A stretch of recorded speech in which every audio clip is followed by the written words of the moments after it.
Welcome into another episode of Havlicek Stole the Pod. I am Justin Quinn here with Bryan Kalbrosky of For the Win, old friend. In earlier iterations of this podcast, he has been our draft expert, so we are bringing him in to talk about that in particular. But we have some news to talk about as well. We'll get to that in a second. But before we do, how are you doing? Very busy I'm time. doing well. Yeah, it's definitely something where I wish that NBA scheduling looked a little different. I wish that free agency and the draft were a bit farther out from the NBA finals than where we're currently at.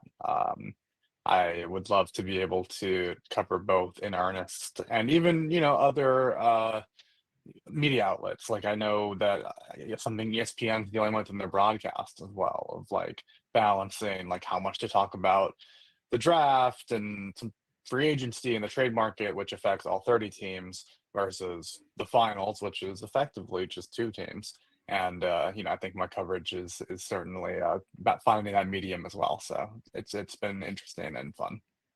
Are you one of the people who would prefer to see free agency before the draft? Mm, I would say that I'm comfortable with free agency after the draft. I think that uh, I think that either way, it doesn't. It's more just for me, just from a coverage perspective.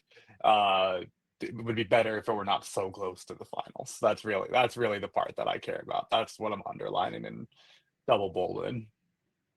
Speaking of the finals, the Thunder took a 3-2 lead last night as we are recording this on Tuesday. Any thoughts on the future of that series, the evident Halliburton injury, what went wrong for them, anything like that? Yeah, I mean, I think it was frustrating a little bit in the halftime show to hear old Celtics friend Kendrick Perkins talk a little bit about some of the ways that Halliburton looked and, the intensity that he was playing with when he was very clearly injured. He was walking with a limp outside of his press conference after the game. I think that a lot of the coverage of the finals in general on ESPN has been a little disappointing, and I think that Kendrick Perkins is definitely part of the problem, unfortunately. And I think that they're going to have to revamp it as they figure out, their media rights deals in the future, with TNT going away, and with Amazon and NBC coming in. I'm definitely an ESPN shouldering, more of the load is like kind of these primetime games, and I think that they'll have to figure some stuff out from a coverage perspective. That's just kind of my media nerd take. From an actual basketball take, Oklahoma City, has always been my pick to win the championship from before the season started to the All-Star break, so before the playoffs, so before the finals. It's been OKC. I think the only thing that I've really waffled on is uh, who they would be playing against. I didn't really have the Pacers. Um, I actually didn't have the Celtics either. I had the Cavs for a while. That obviously didn't work out um, for Cleveland, but I think that moving forward, like it's Oklahoma City's championship to lose, and not just because they're up right now with one game to go. It's because they've been the best team in basketball all season, and they're the most complete team in basketball on both sides of the court, much like the Celtics were last year. And I think that that really goes a long way. It's over the course of an 82 game season and 7 game playoff series. It's hard to have a fluky championship, and a lot of times the best team does win. And I think that OKC is the best team, which is why they've been my pick to win. Yeah, they've been the best team all year long, and in a very similar way to Boston's march to their title. It's been pretty evident that they're the team to beat all season long. I'm honestly surprised, I think, as we all are, that Indiana has pushed them as much as they did. But with the Halliburton injury in particular, I think the wheels started to fall off pretty obviously with him being basically a non-factor offensively. Speaking of factors on offense, there was a pretty big trade recently between Orlando and Memphis, bringing Desmond Bane for a lot of draft capital and KCP going out, which I think is one of the reasons why there was so much draft capital on it. Do you think, even considering that deal was an overpaying, like what kind of an impact do you think it's going to have on the East? Well, there were a lot of folks who were originally saying Orlando's a top three seed in the East now, right?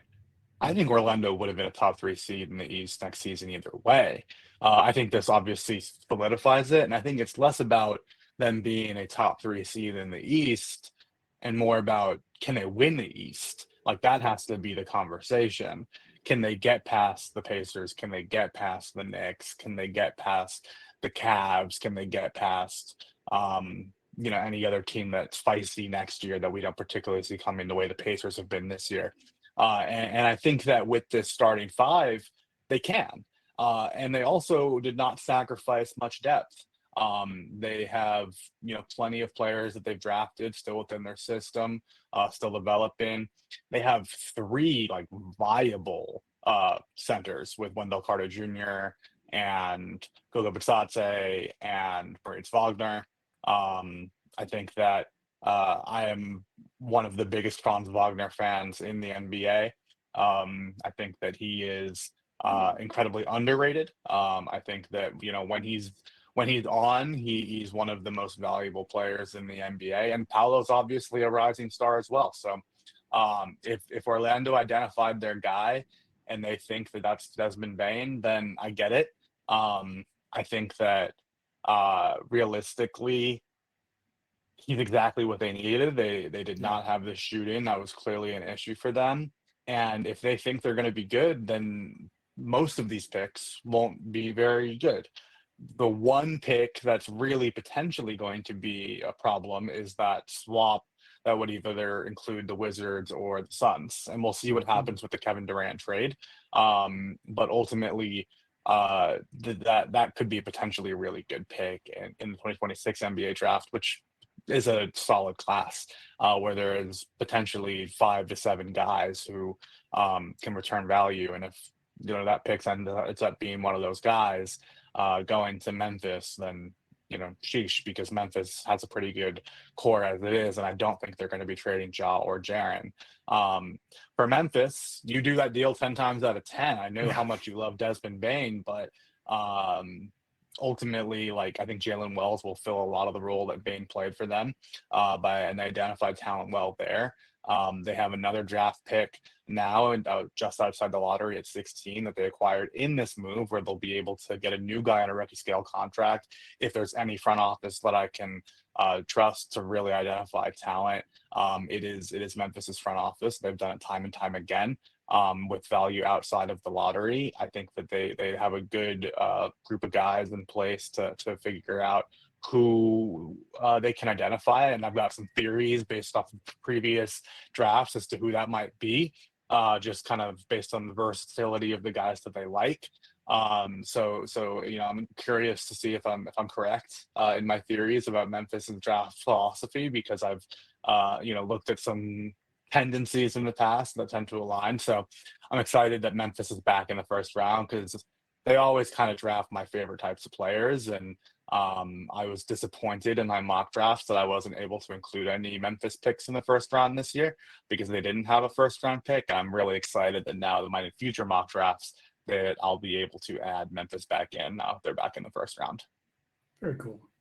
Speaking of potential trades, Jake Fisher of the Steinline has been reporting that Phoenix, speaking of, might be interested in Kristaps Porzingis. Both of these teams are second apron teams, so presumably a third team would probably need to get involved, which has my mind going all kinds of places I don't even want to really spend too much time on, given the rumbles of other big trades moving around the NBA.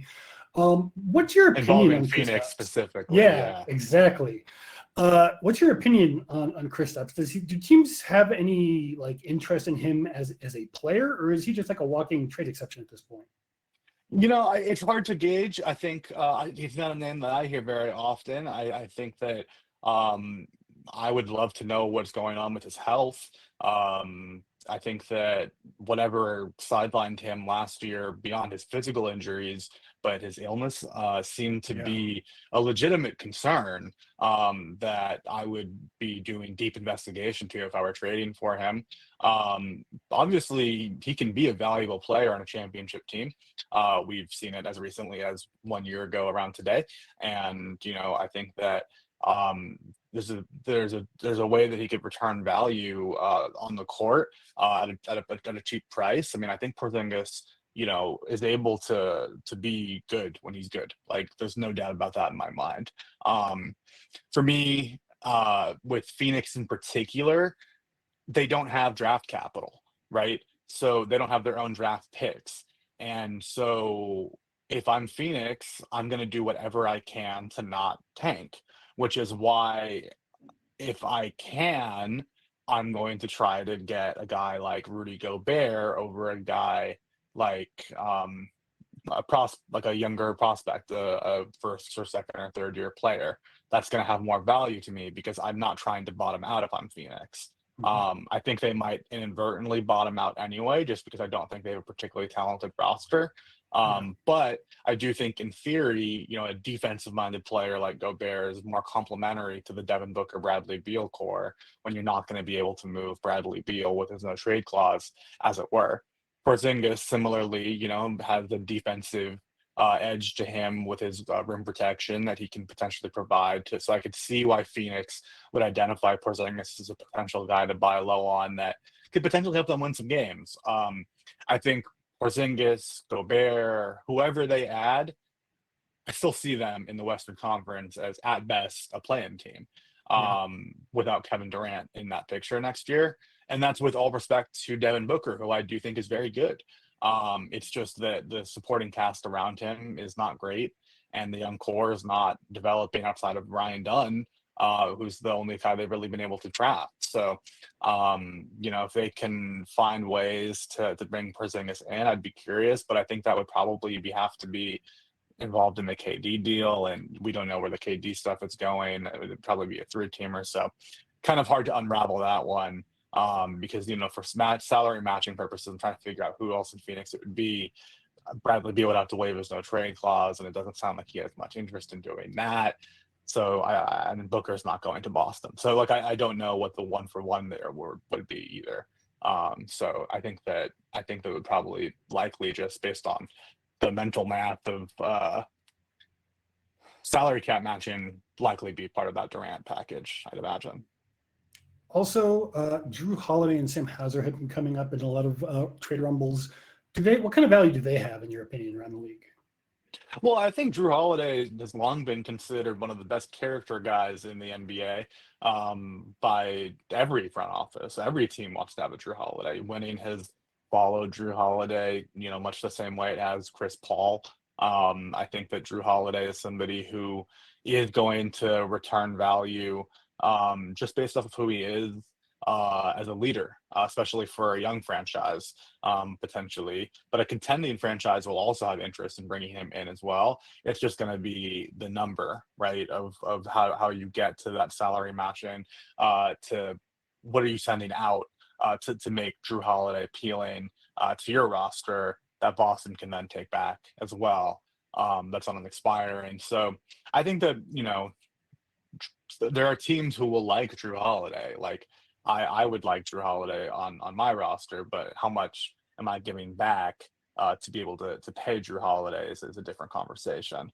And I'd be very curious to see what team makes a lot of sense there. And I think realistically, he's not the player that he was 2 years ago. We know that. I mean, even this time last year when and I were chatting last, we were already talking about, okay, if Peyton Pritchard is able to become a starter soon, then what does that mean for Drew Holiday's future? Like, the writing's been very evident for quite some time.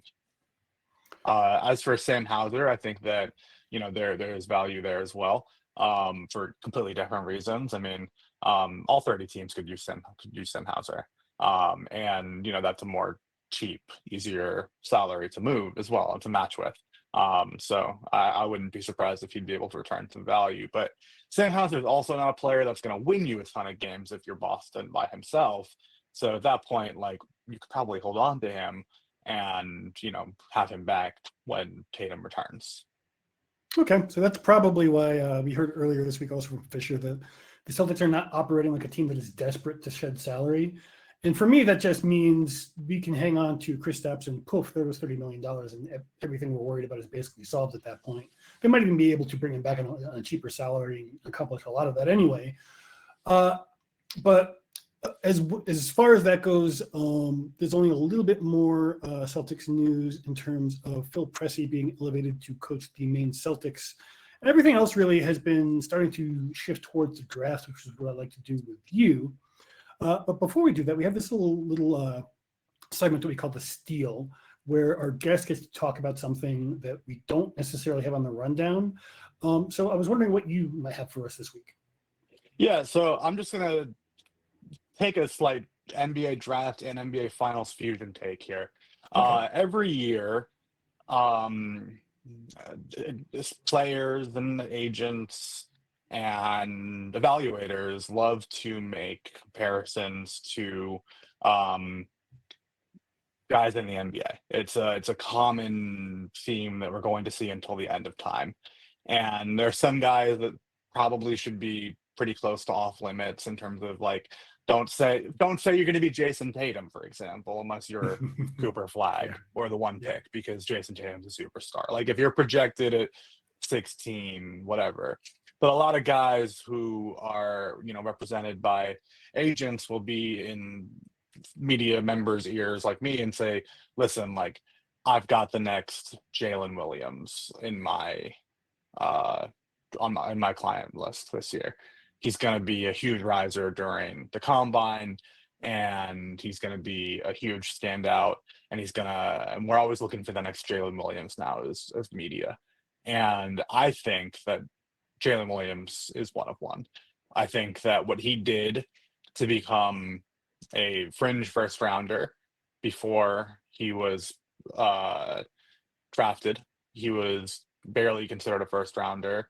He played in 5-on-5 scrimmages. Then during athletic testing, had insanely wonderful measurements as well as scrimmages in 5-on-5. He participated in the 5-on-5 scrimmages, had a crazy vertical, had crazy wingspan, did everything right at the combine, shot up, ended up, becoming a lottery pick.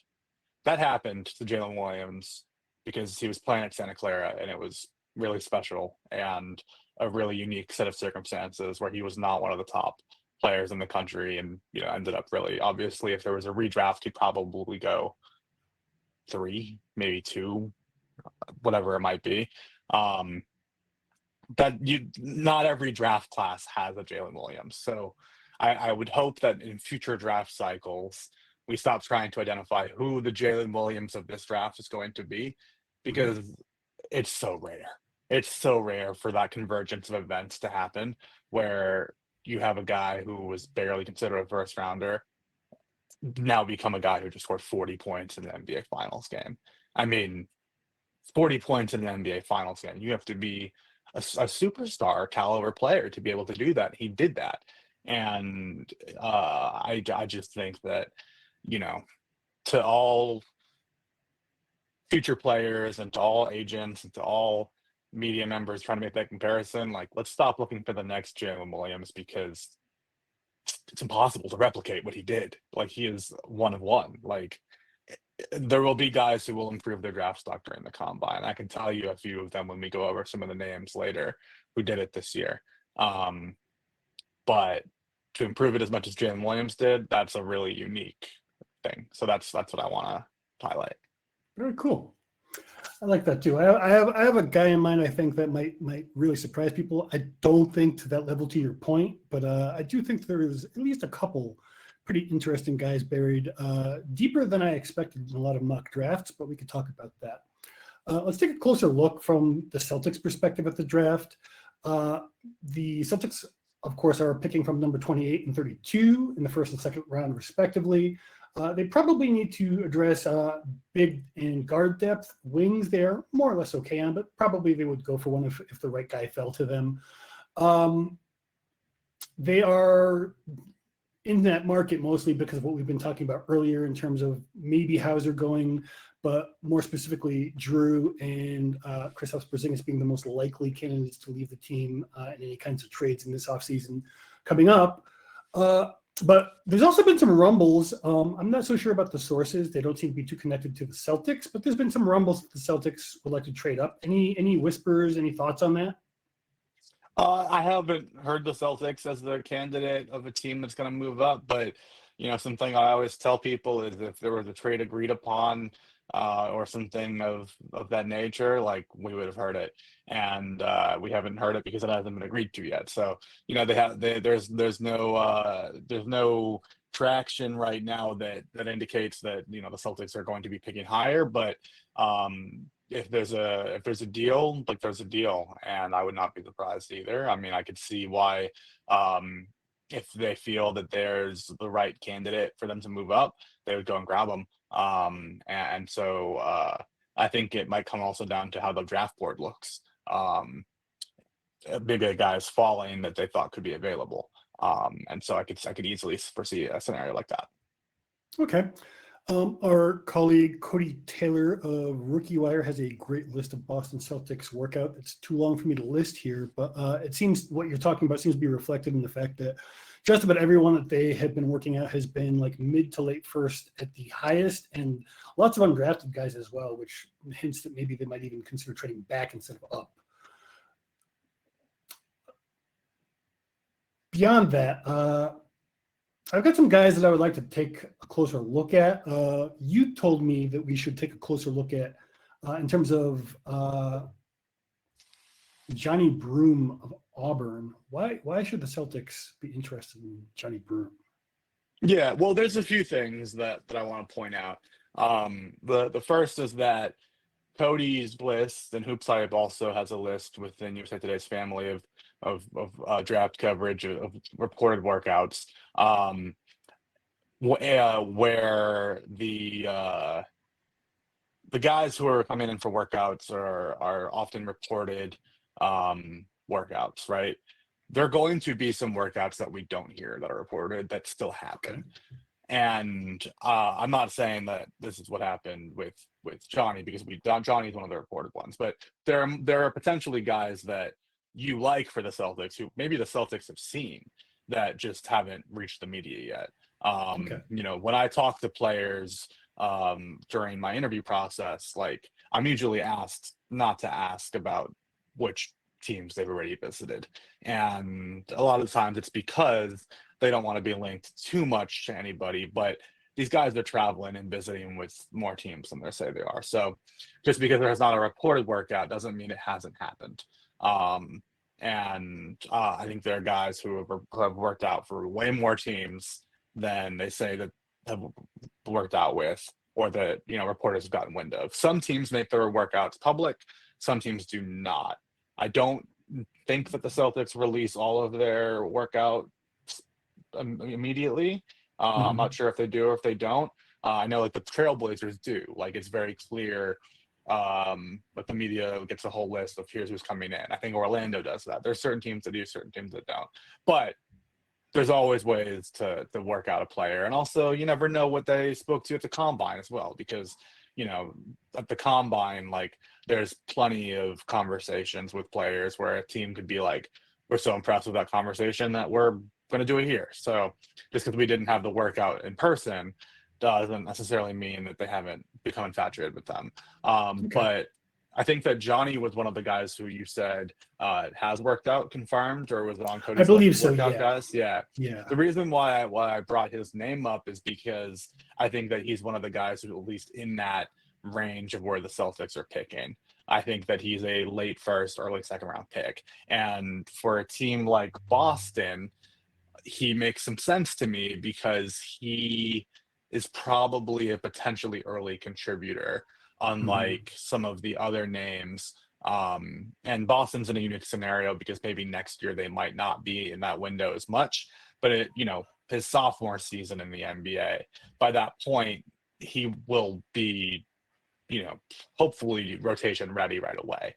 Whereas if you're drafting a one and done freshman, he'll be 19, 20 years old, his second year in the NBA, second year of his rookie scale contract. So I like Johnny for the Celtics just because I think that, if his game translates to the NBA, it'll translate sooner than later. We'll know sooner than later. So even if his first season's more in Maine, by that point, Johnny, I think, I'm going to look it up just so I don't say any misinformation here, but he is currently 22. He'll be 23 by summer league next season. By the second season, he'll be 24 years old. And I think that, for some teams that would be a negative, because it's like, okay, we've already seen his development. Like, this is the guy who he is, and that's a problem. But for a team like the Celtics, who the season after next are trying to contend for a championship, well, we could throw this guy in the rotation right away. And if he's good, he's on a rookie scale contract. He's fairly cheap.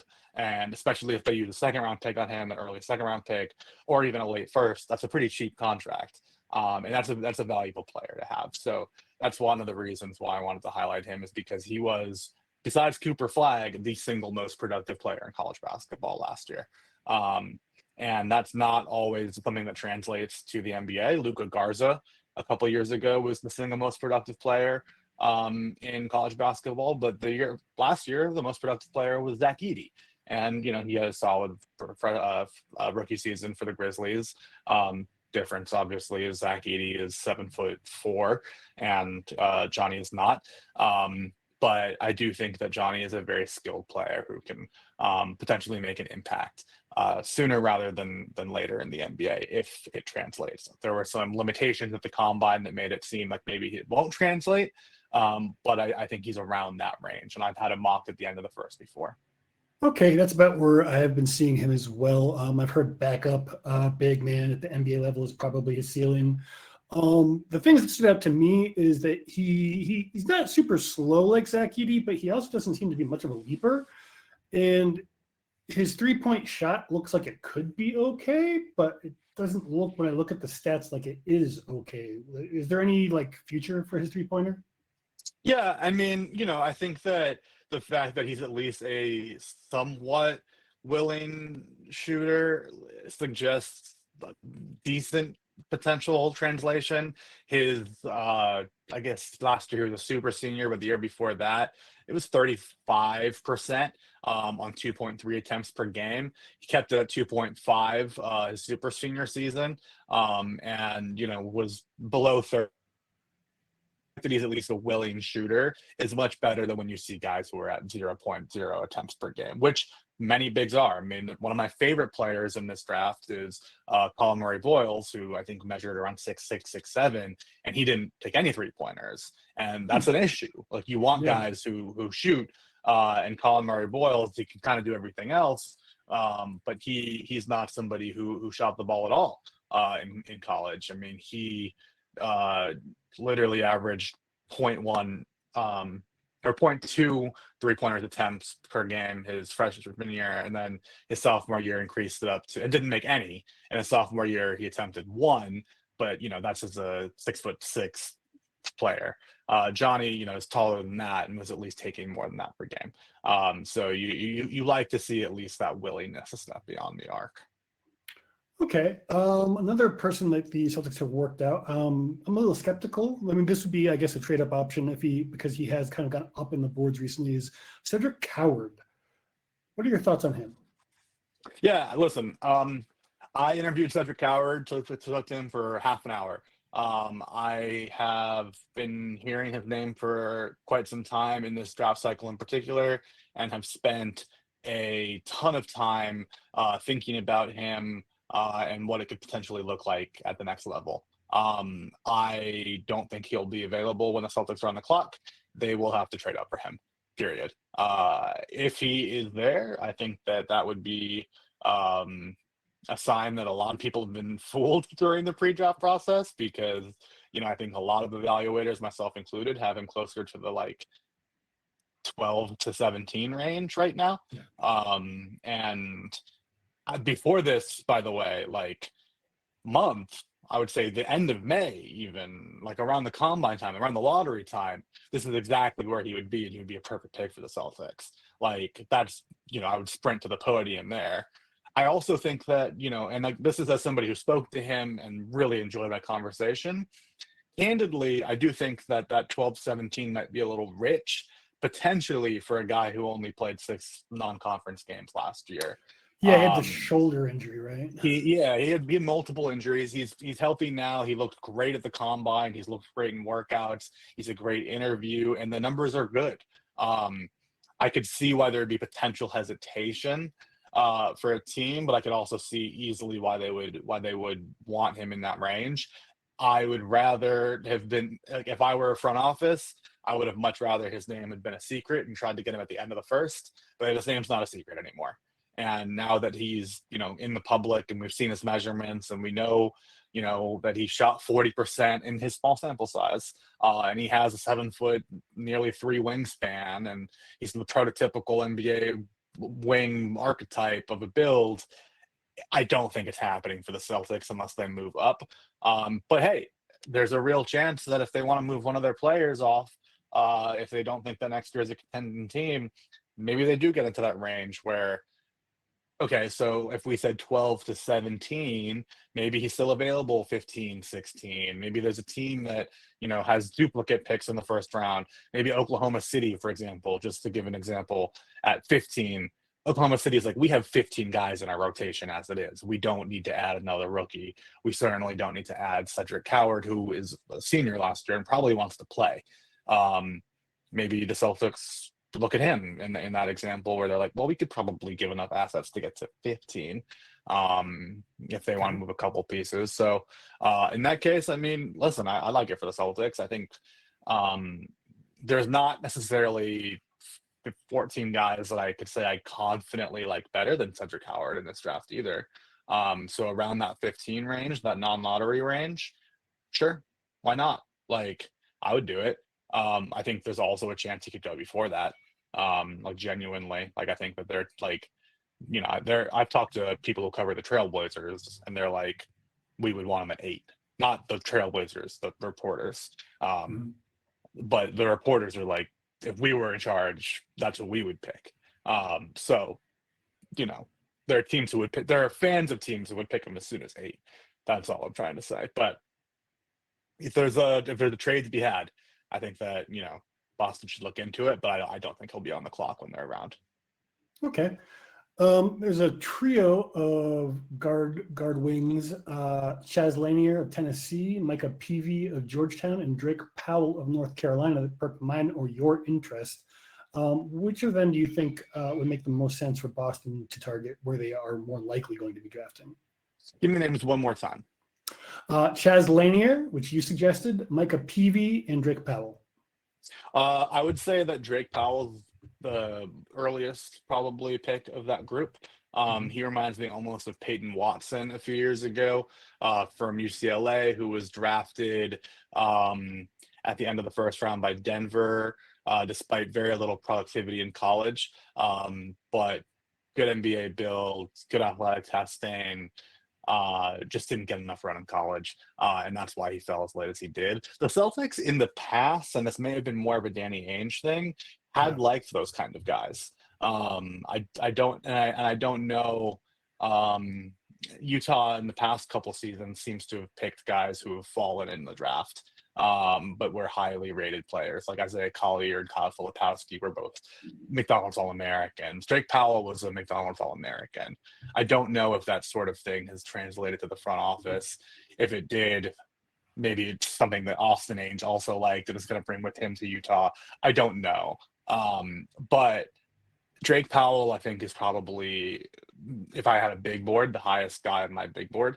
Chaz Lanier is more like Johnny Broom to me in that he'll be ready to contribute. I think if he hits, he'll be ready to contribute and play in a rotation sooner rather than later. He was also, in my opinion, one of the best players in college basketball last year. And I think like Kobe Brea, who you talked about, offline with me as one of your favorite shooters, I think Chaz Lanier is one of the best shooters as well. I think that he also had superb athletic testing during the combine. And I think it kind of went under the radar a little bit. I've spoken, to some folks who have told me that he's getting some first round buzz. First round buzz could mean early second round as well. But he's somebody that if the Celtics decide they like, I could see why they would want to just grab him at, at the end of the first, have him locked in for the 4-year deal rather than deal with the second round and the second day. I mean, when you have the second day of a draft, who knows what could happen overnight? There's all sorts of variables that change. Just lock him in if you like him. I like Chaz Lanier. I would add Chaz Lanier just fine, depending on who else is still available. If there's a guy who falls who maybe I didn't expect to be still available, I would maybe like another guy more, like Maxime Reynaud, for example. I don't think he'll be available when the Celtics are on the clock, but let's say they are. Like I would take Maxime over him. But let's say other teams don't pick Maxime, then Chaz is somebody then Chaz is somebody that I would take an eye out, take a serious look at. I think he's more of a second rounder, more of a day 2 guy. But I think, if you look at his testing and his shooting and everything, I'm kind of surprised he's not really getting more buzz than he is right now, to be honest with you. And I think that he's somebody who I would take a serious look at if I were the Celtics. I mean, Drake Powell had a 43-inch max vertical, which was the best at the combine this year. Chaz Lanier had a 39-inch max vertical. That's still pretty good. Yeah, I mean, that's still pretty good, especially for a guy who, during his senior season last year, shot 39.5% from 3 on 8 attempts per game, which was great at Tennessee in the SEC. His previous year, he shot 44% from 3. That was at North Florida, so mid-major, but 44% three-point shooter at some point in his college career suggests that the dude can shoot the ball. So I'm a fan of Chaz Lanier. I think that early second round, that's a good pick. Genuinely a good pick. So I know we're running a little bit low on time, and I want to get you out of here on time, but there's a couple guys I definitely want to talk to. You've already mentioned one of them, Kobe Bray. I'd like to know why he's considered to be so low in the draft, considering his past record and ability shooting the ball. He's just amazing from what I have seen, and there's got to be some warts somewhere that I'm missing or something. I'm not really sure. But I also wanted to talk about Rasheer Fleming and Ryan Kalkbrenner as options for like front court options for Boston as well. Yeah, listen, if Rasheer Fleming's available, I think they should sprint to the podium. He's a really good player. I'm a big believer. I don't think that he's going to be a star player in the NBA. I don't think that's Rasheer Fleming.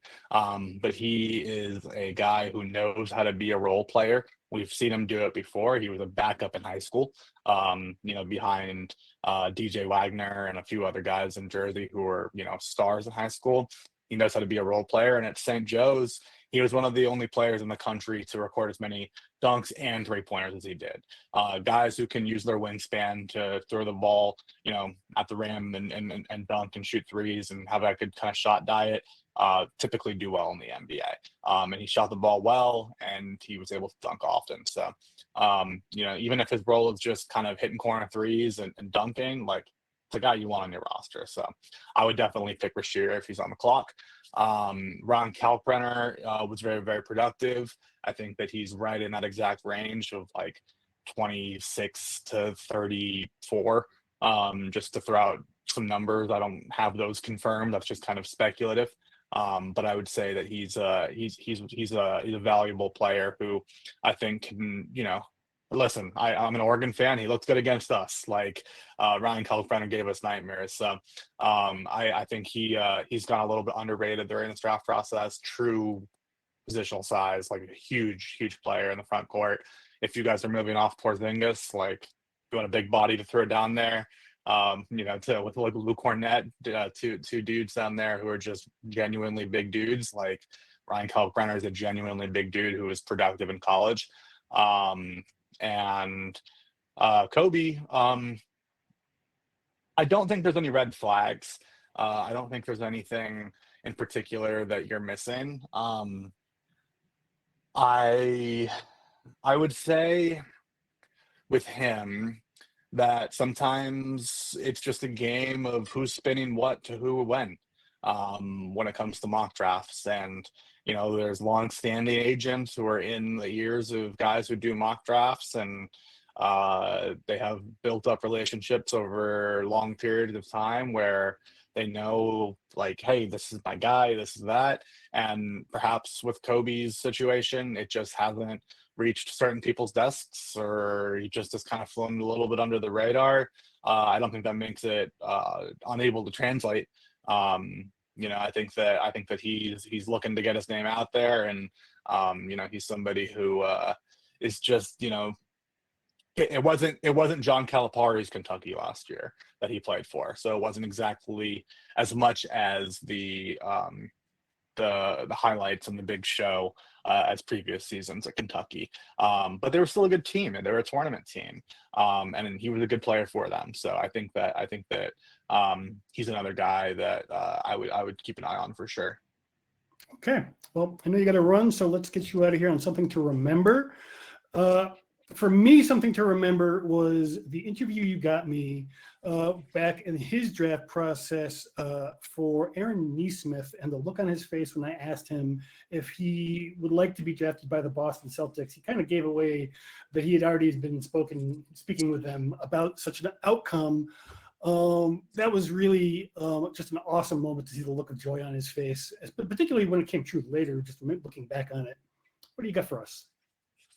Yeah, I mean, that's a really fun one. I can't believe how good he's been in the NBA Finals this year, man. I interviewed him as well, and really liked what he said, and I've been impressed. I'll talk about my interview with Xavier Tillman before the NBA draft. If we're doing a Boston Celtics thing, obviously he wasn't drafted by the Celtics, but X was awesome. I really, really liked talking to him. And one of my favorite questions that I've ever asked somebody that he answered was, how would you guard Xavier Tillman? So he was talking a little bit about what he would do on defense based off of who he was on offense at the time. So that was a really fun thing. And, he's just a high character dude, and somebody who obviously, hasn't been the most impactful NBA player like Aaron Nesmith has turned out to be. But, he had some spot starts for the Celtics last year. He played some games, and somebody who I'm rooting for moving forward, and I hope he gets a bigger shot moving forward in the NBA, because I'm a fan of X. Where can we find your stuff? We are going live with all of them right now. My interview with Con Knipple went live today. I've got Asa Newell coming up. I've also spoken with Cedric Howard, as I mentioned, Jeremiah Fears, and there's plenty more coming up to get excited for. Very cool. For the Win USA Today Network. You can find his work all over the place, and you should be following it if you care about this in any draft. Thanks again for joining us, man. Of course, thank you. Adios. I'll talk to you. But Havlicek